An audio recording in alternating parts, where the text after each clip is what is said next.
siapapun yang mau menjabat, sampai dengan di aparat desa. Jangan kau jadi aparat desa, jangan jadi pejabat kalau kau tidak memanfaatkan pekarangan.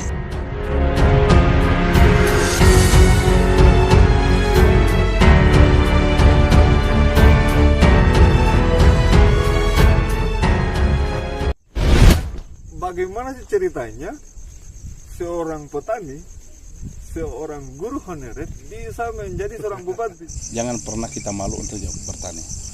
Pertanian itu adalah masa depan kita. Terbukti kalau kita pilih satu-satu, pertumbuhan ekonomi kita itu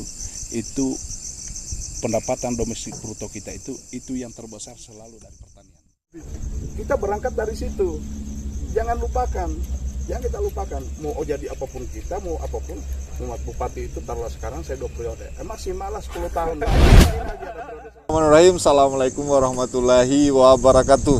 Waalaikumsalam. Selamat datang kembali di channel Kondongnya Keren Info Sulawesi Tenggara. Dan pada video kali ini itu cukup istimewa. Ini sebenarnya sudah lama sekali kita mimpikan, Bang. Saya izin ini Pak Bupati saya panggil Bang supaya suasananya lebih akrab. Jadi sebenarnya kita seperti mimpi yang terwujud sih. Datang di sini karena memang keinginan yang mendalam setelah kurang lebih kita lihat dari media sosial lah sosok seorang Ruksamin, yakni Bupati Konawe Utara. Setelah kami menyeleksi, jatuhlah pilihan kami untuk tokoh inspiratif politisi Sulawesi Tenggara bulan ini itu jatuh pada sosok di samping saya. Beliau ini nama lengkapnya Dr. Insinyur Ruksamin MS. Penasaran dan mencari informasi tentang sosok seorang Ruksamin. Jadi itulah yang mempengaruhi faktor yang kedua, Pak. Setelah kita cari tahu, ternyata seorang Ruksamin ini jauh sebelum menjadi seorang bupati adalah seorang petani. Dan yang lebih mengejutkan lagi, ternyata seorang Ruksamin ini adalah mantan atau pernah menjadi guru honorer di salah satu SMA di salah satu kabupaten lah. Ya. Saya dapat informasinya di Wawotobi. Sekarang bagaimana sih ceritanya seorang petani, seorang guru honorer bisa menjadi seorang bupati? Kami ingin tahu bagaimana sih jalan ceritanya. Apakah seorang Ruksamin ini memang sebelumnya backgroundnya politisi memang sebelum jadi petani dan guru honorer itu, atau seperti apa, Bang? Mungkin bisa diceritakan bagaimana sih jalan ceritanya? Terima kasih. Jadi saya ucapkan dulu selamat datang di Kabupaten Konawe Utara, terkhusus di kebun kami di Taruna Tani Konosara ini. Secara pribadi ya saya terima kasih lah atas kesempatan yang diberikan adik-adik yang bisa kemudian berkunjung dan memberikan uang kepada saya. Paling tidak kita bisa berbagi lah tanpa harus kita melebih-lebihkan sesuatu. Ya terima kasih. Jadi kalau ditanya tadi dari petani, memang saya sampai sekarang masih petani. Saya bisa buktikan KTP saya masih petani. KTP jadi walaupun sudah jadi bupati masih petani. KTP-nya masih petani. Petani pekebun. Jadi kalau tidak percaya masih petani. Ini unik juga, Bang, ya? Iya, artinya kita berangkat dari sejarah. Kenapa negeri kecil itu yang namanya Belanda bisa menguasai negara yang begitu besar yang kaya raya ini, Indonesia?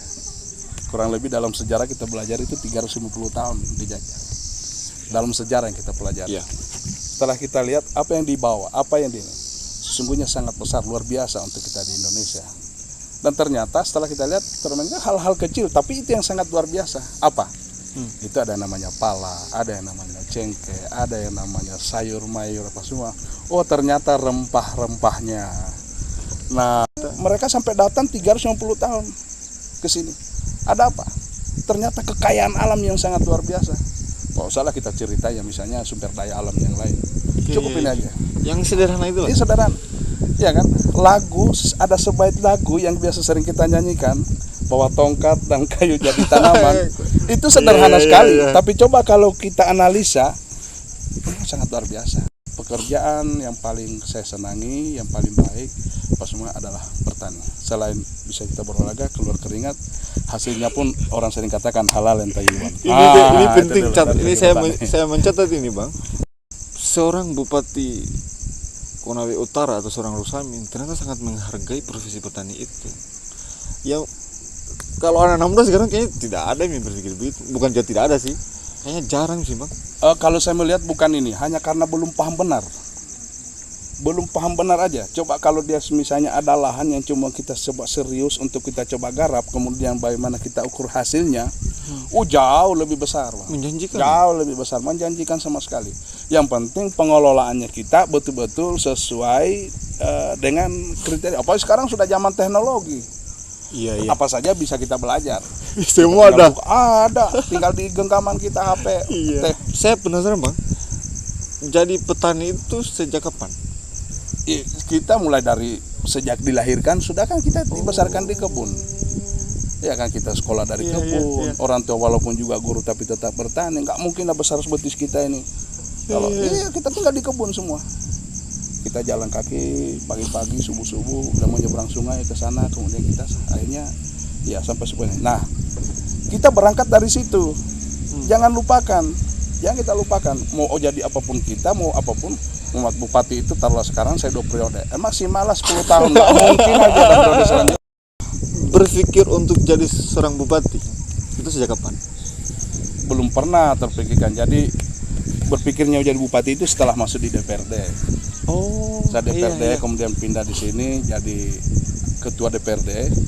Ya kita pikir-pikir kita sini seperti anak-anak yang kemudian apa semua kita di daerah kampung begini.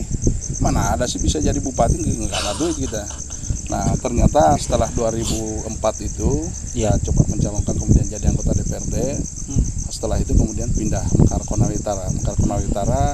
Alhamdulillah kita di sini pemilihan saat itu kita langsung jadi ketua DPRD. Wah ternyata udah mulai kita di sini. Nah setelah itu di ketua DPRD kemudian jadi wakil bupati diminta oleh Pak Aswad pada saat itu untuk kita pasangan masyarakat keluarga khususnya udahlah maju. Nah, setelah dari situ ya didorong lagi lah kita jadi bupati. Jadi memang ini desakan masyarakat, bukan keinginan besar tersendiri oleh seorang Rusami untuk menjadi bupati itu bang? Bisa saja misalnya namanya manusiawi pasti punya keinginan, tapi kan kita ukur diri, ya kan? Ukur diri dulu kemampuan kita. Pertama kemampuan kita apakah mampu untuk itu dari segi sumber daya kita. Kemudian yang kedua kita ukur dia kemampuan misalnya dari segi ketersediaan finansial apa semua, apa bisa ya saya ke situ apa semua. Semua harus kita kembalikan dulu. Nah, yang kemudian datanglah semua keluarga menyampaikan udah sebaiknya mungkin maju seperti itu. Saya bilang saya nggak punya duit, saya nggak punya apa-apa ya mereka. Dan alhamdulillah terbukti pada saat itu periode pertama saya memang betul-betul dari masyarakat. Luar biasa. Dan tetap walaupun sudah jadi bupati ini di kediaman ini kalau ada yang pernah datang ke sini, ini namanya disebutnya apa ini Pak? Wilayah Puncak. Wilayah Puncak desanya. Tapi kebunnya ini dikelola oleh teman-teman Taruna Tani. Jadi Taruna Tani Konasara ini teman-teman yang basic pendidikannya pertanian, ada yang sudah menjabat, ada yang belum apa semua. Kemudian kita kumpul di sini. Harapan kita ini menjadi menjadi pilot project yang akan kita kembangkan kepada seluruh masyarakat supaya bisa memanfaatkan pekarangannya untuk bagaimana nanti menjadi masa depan kita. Tuh poinnya bagus sekali tuh bang. Memanfaatkan pekarangan untuk ruang pertanian. Iya. Itu sudah ada tapi jarang sekali sih bang. Jadi ini hanya sebagai contoh. Kemarin alhamdulillah hari Senin kemarin minggu lalu itu sudah kita undang 8 kelompok tani dulu. 8 kelompok tani, satu kelompoknya ada yang 20, ada yang 25, 30.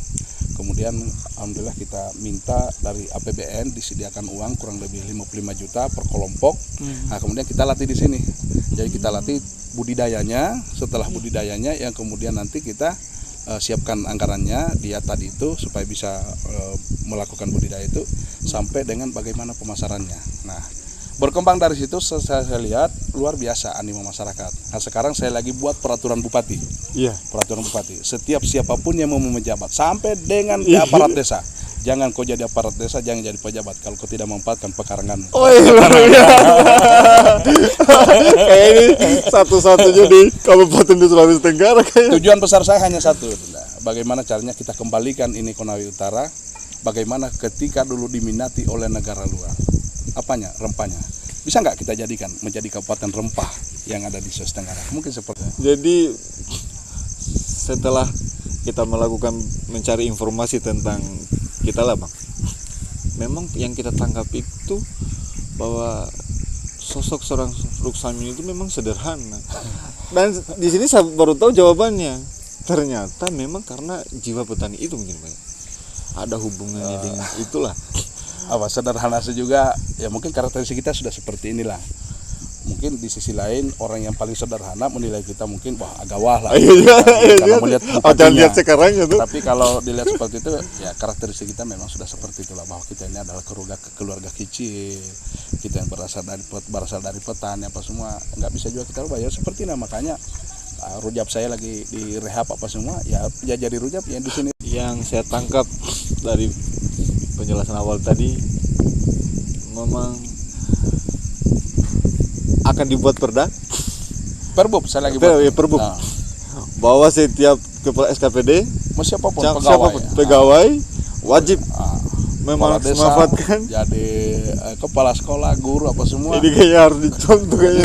Harus siapin mau sebatang pohon cabai atau mungkin tomat apa semua ya harus ada lah. Coba hitung kalau ibu-ibu kita tanya pagi-pagi dia menunggu untuk beli sayur sehari itu kalau kita rata-ratakan dia bisa sampai 50.000 ya kan, dengan berbagai jenis. Kalau 50.000 kita hitung Pak sehari, satu yang gaji 1,5 juta berarti habis untuk sayur aja. Iya juga. Nah kenapa tidak kalau ada halaman kita yang kemudian kita manfaatkan, kita tanam kacang-kacangan, kita tanam sayur di situ, banyak yang harus bisa kita manfaatkan apa semua, itu bisa tertutupi kan, bisa tertutup. Satu lagi pertanyaan nih Bang, yang ingin mungkin banyak masuk sosok seperti seorang Ruksamin itu sebenarnya bisa berpikir pentingnya bertani. Sosok yang paling berjasa dalam hidup seorang Ruksamin itu siapa? Kalau sosok yang paling berjasa itu tidak lepas dari kedua orang tua kita. Jadi mulai dari masa kecil kita yang kemudian dibimbing, yang setiap orang tua itu pasti menginginkan anaknya berhasil.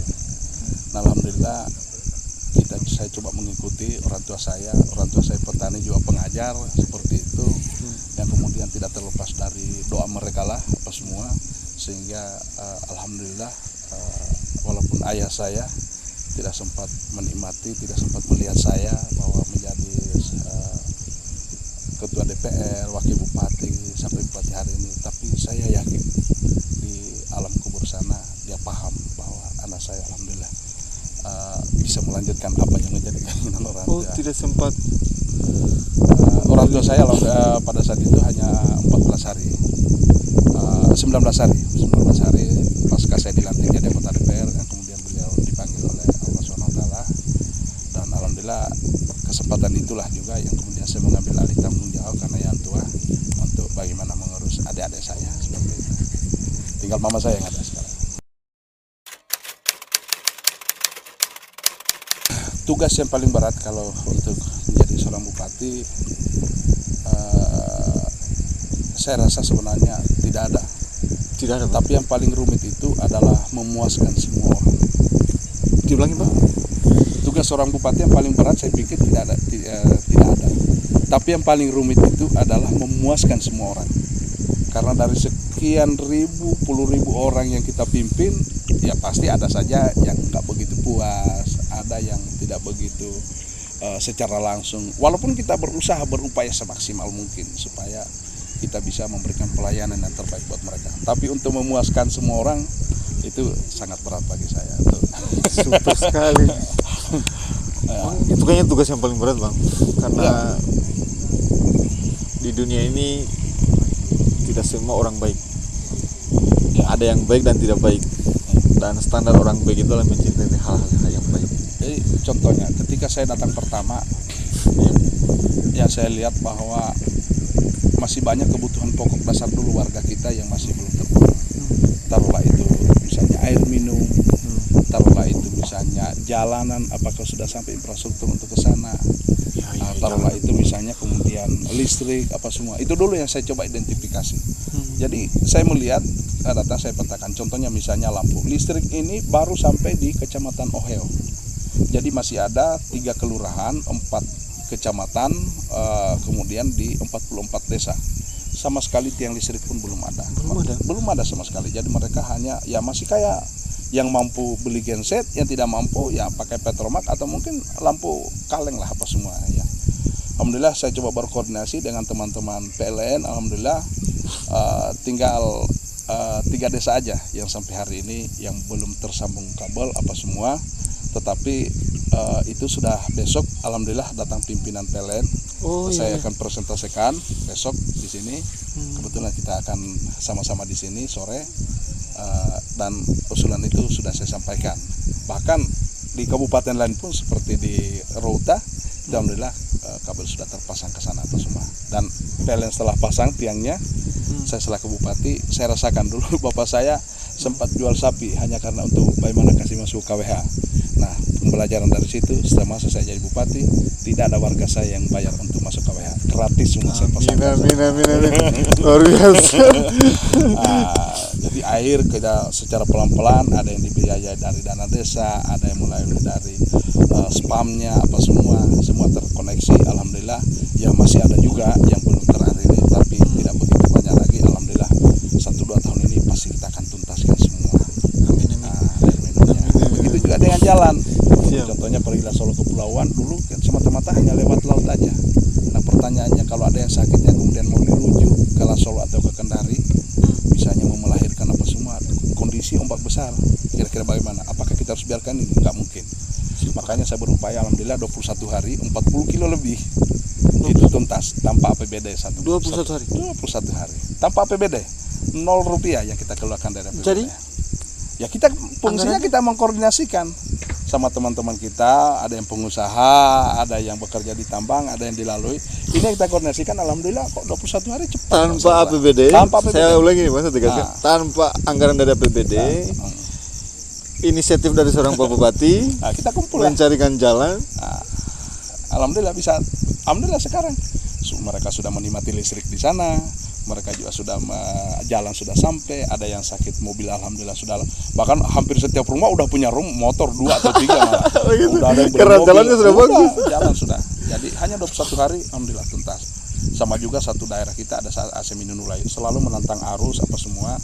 Ketika saya ke sana ya, kemudian kita naik Katinting ke atas apa semua, pulangnya kebalik apa semua, motor jatuh, tenggelam apa semua, saya bilang ini tidak boleh terjadi lagi. Setelah dari situ hal-hal sekecil itu kita perhatikan.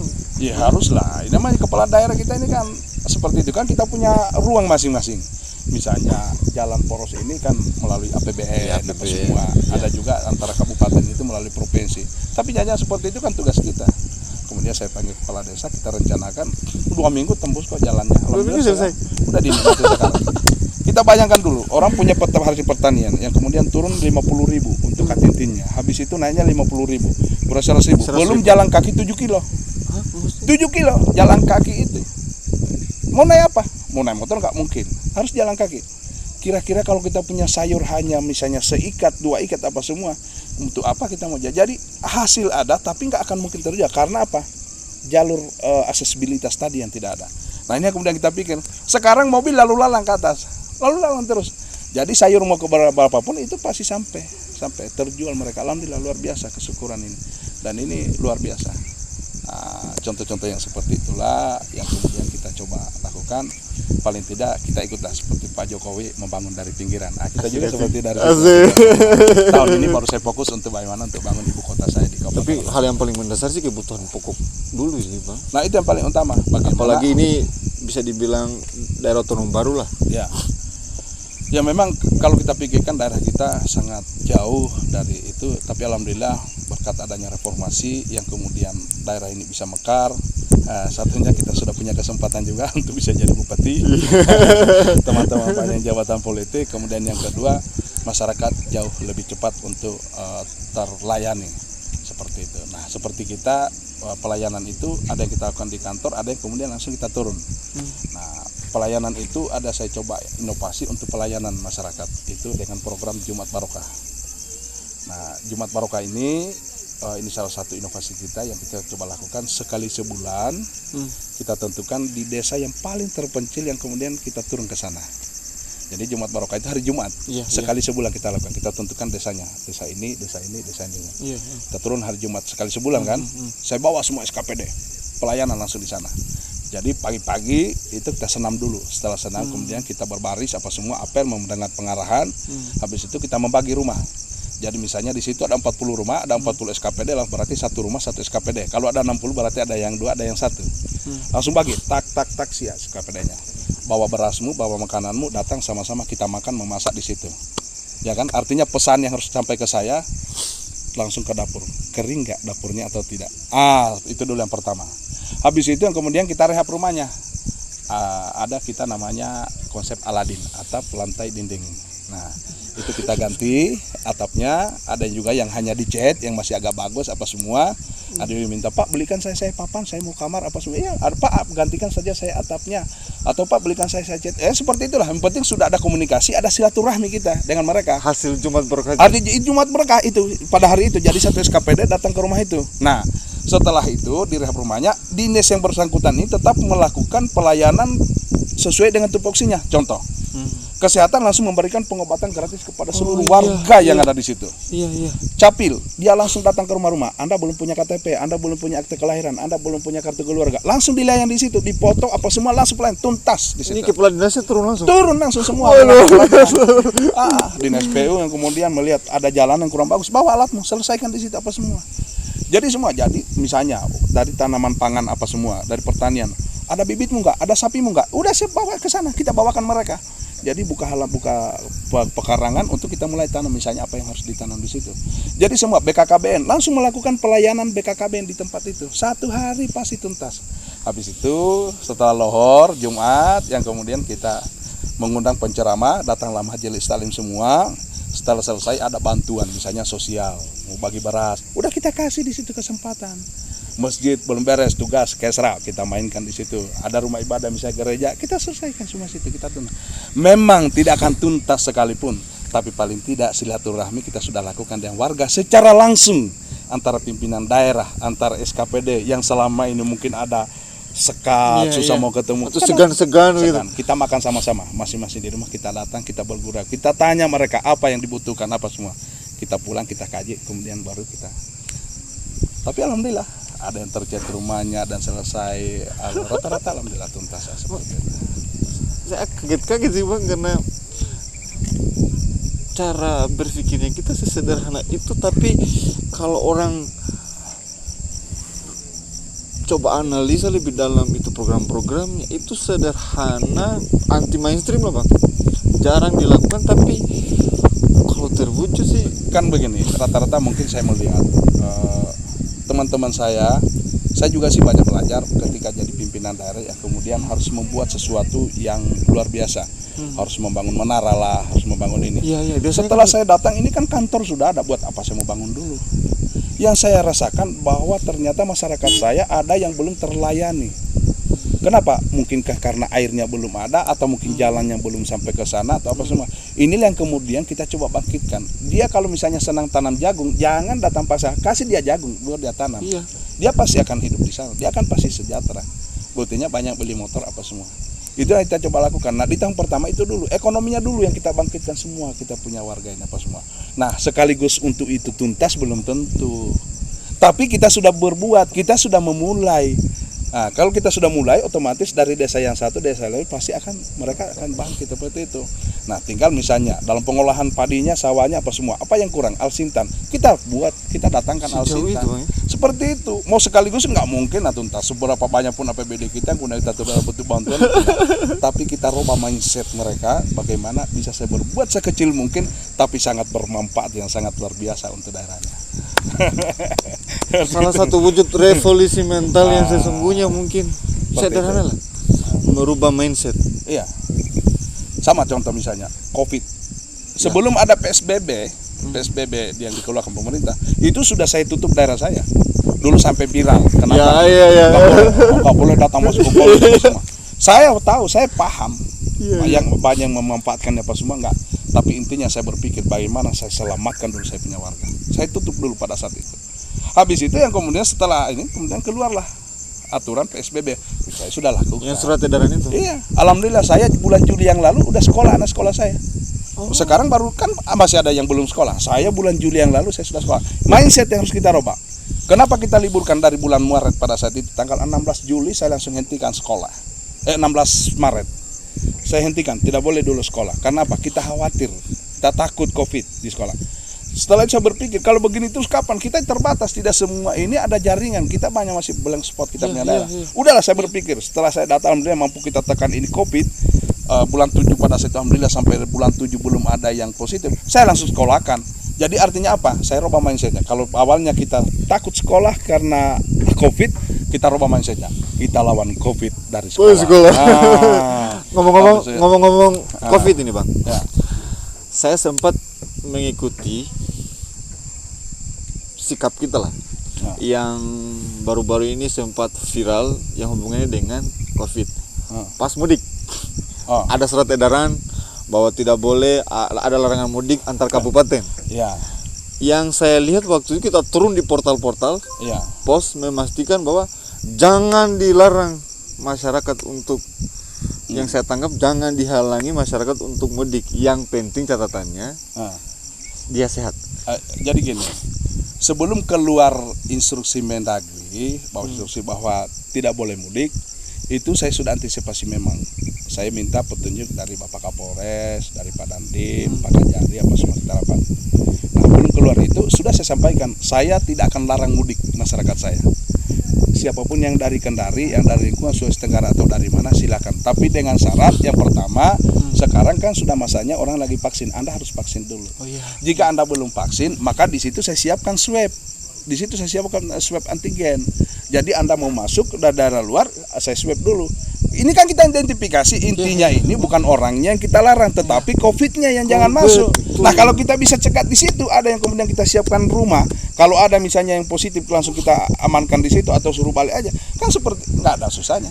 Bukan orang, bukan orangnya, jangan. COVID-nya. Nah, yang kita butuhkan ini COVID berhenti, tapi ekonomi naik. Kalau kita tutup habis, wah gimana ekonomi? Saya dapat informasi kemarin itu di caption postingan itu dengan tegas bahwa ini gratis. Gratis. Karena ada beberapa titik di portal itu dikasih bayar, Bang. Oh iya, gratis untuk orang konut. Oh, orang konut. Yang bukan orang konut, mohon maaf. Karena memang tanggung jawabnya. Artinya mohon maaf, saya kan orang konut, dipilih orang konut. Ya yang saya kasih gratis orang konut dong. Karena dulu saya mudik bayar, Bang, Sret. Oh iya.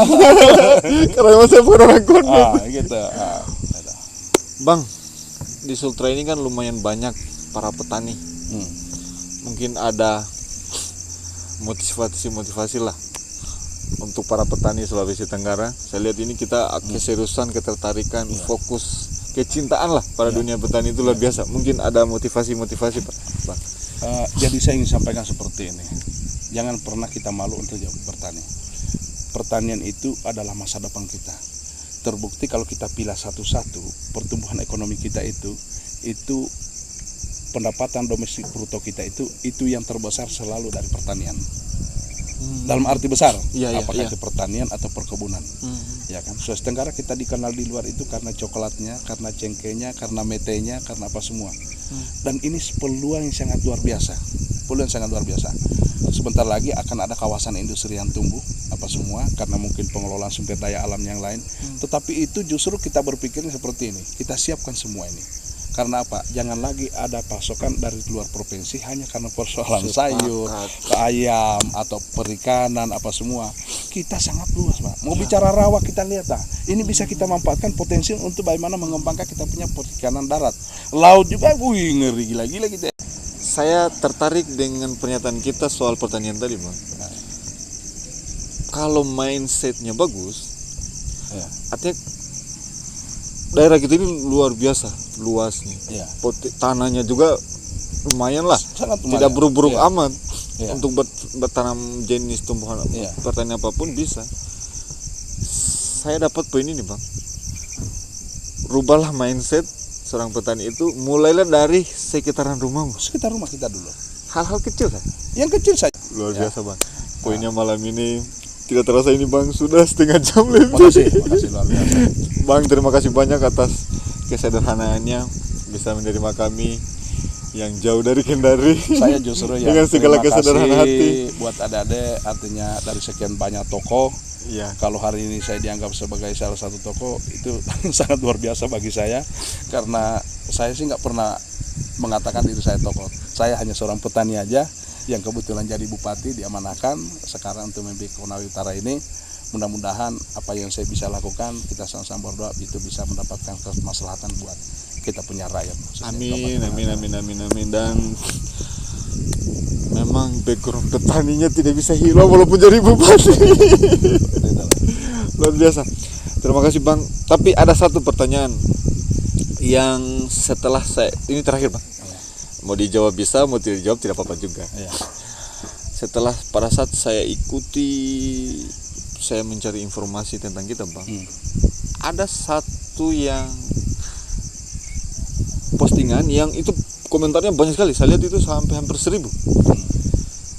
Postingan itu adalah foto seorang Rusamin dengan salah satu juga bupati di provinsi inilah, jangan juga kita sebut namanya bang. Dan sempat diisukan bahwa ini akan dihubung-hubungkan dengan gubernur pilkada 2024. Katanya akan jadi pasangan. Kalau mendengar ini seorang ini kebetulan kita langsung sama orangnya.